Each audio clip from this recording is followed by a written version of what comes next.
Reverend Pease.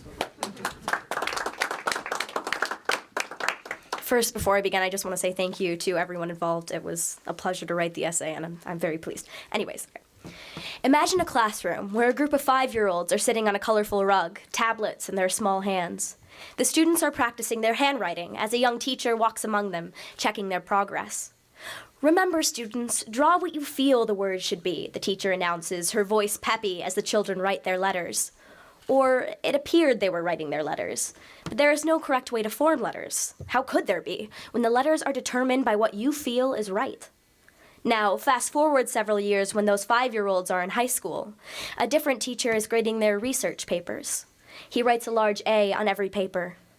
Anything that appears to be a mistake to him may not be a mistake at all, for how could he mark students down when whatever they think is also correct? The instructor might think a student should have used a comma, but the student believes the comma to be unnecessary. Because there is no true right or wrong, there is only what an individual thinks or feels. Therefore, the student is correct. This is just one example of the effects of a truly subjective reality. With no objective truths, how do we learn? How do we grow if everything we think is right can be deemed wrong by the feelings of somebody else?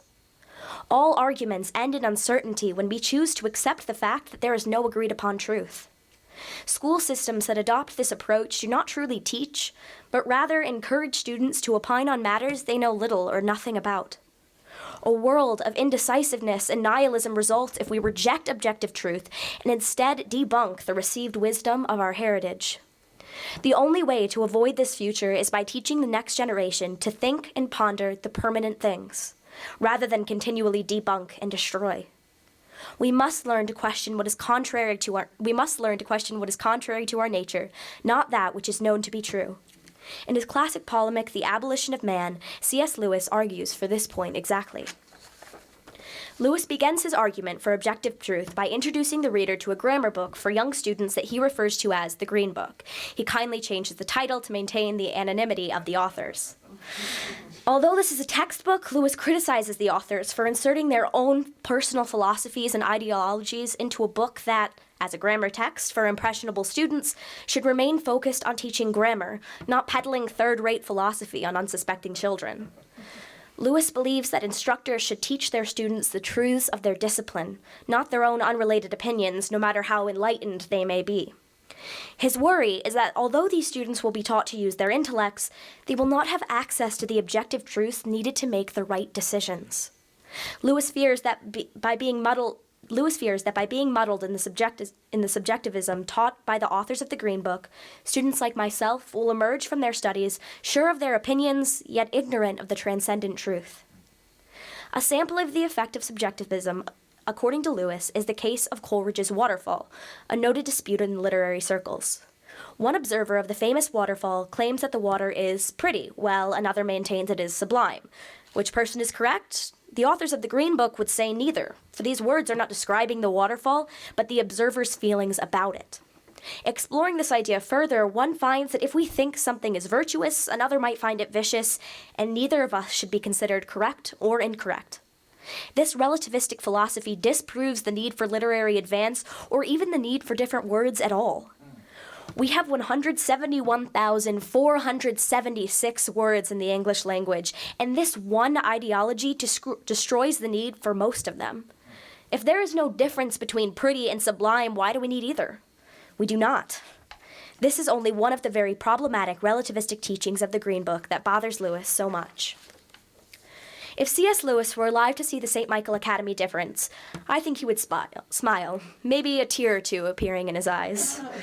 St. Michael Academy teaches students to embrace the objective truths of the world around us and think independently to formulate our own ideas about them. We are taught how to think, not merely to parrot what we're taught in class. St. Michael Academy addresses some of the problems with modern educational theories, including implementing false sincerity in an attempt to avoid being offensive. Agreeing to disagree is causing many of us young adults to keep our thoughts to ourselves instead of sharing our own insights and innovative solutions to age-old problems. Our teachers challenge young minds to nurture new ideas about perennial themes and then debate them, not closet them away for fear of offending.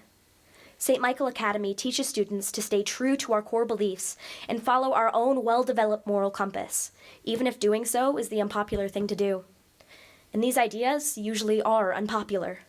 Objective truth is often seen as archaic, with the majority of people ever reminding us that times have changed.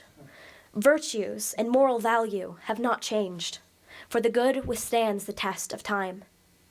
Only the circumstances we find ourselves in have changed, requiring prudence to know how best to apply objective truth to our new conditions. Others may say that we live in a world where technology makes everything both simple and accessible. Why should we have to think in a society that makes it so easy not to? The answer is more black and white than you may think. No matter what age we live in, someone has to continue to be the producers and creators of value in this age of consumerism. Someone has to be thinking ahead, or even thinking at all, and someone has to be contemplating our future, or else we may not be able to flourish as human beings, which is Aristotle's definition of happiness. The fight to keep a subjective reality at bay is a battle that we constantly must wage. But it is worth the fight, for objective truths make us strive for excellence. In the words of C.S. Lewis, an open mind in questions that are not ultimate is useful, but an open mind about the ultimate foundations, either of theoretical or of practical reason, is idiocy.